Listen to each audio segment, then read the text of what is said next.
A tree trimming crew's job site off of Laux Road in West Manchester Township quickly turned into a crime scene in November of 2013 when crews found a skeleton laying in the brush. We knew that we had a homicide. Now, how far was it off the road?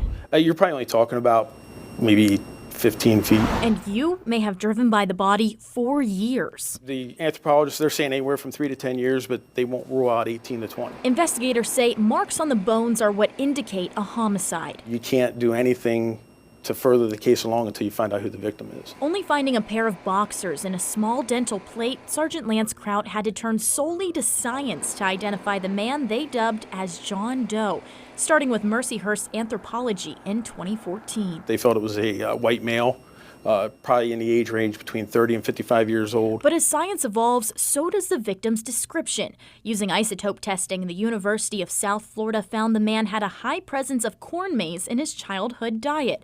That, along with other isotope testing, led experts to believe John Doe was born in Georgia or Florida, was Hispanic American or Caucasian, and had facial injury at some point in his life that healed. This new drawing was made. For 6 years, we spent looking at missing persons throughout the East Coast on the United States. But DNA advancements proved the description wrong once again. And then that's at the point in time that we found out that our victim was probably not a white or Caucasian Hispanic male. It was probably going to be a black male. Genealogists found John Doe was 75% sub-Saharan African and predict his grandparent or great-grandparent was white.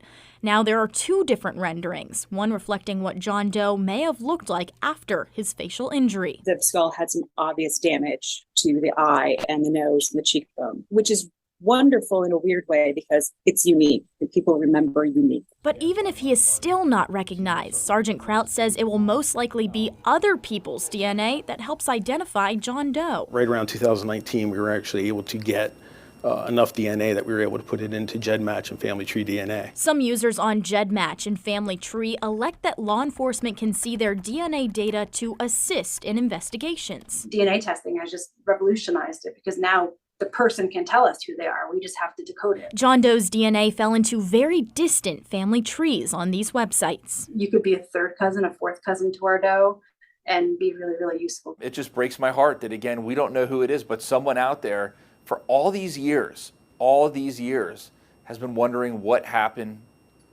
to their family member. As technology evolves and more people contribute DNA, District Attorney Dave Sunday tells the killer to not get too relaxed. Police and prosecutors will not stop trying to find them. Jocelyn Howard, WGAL News 8.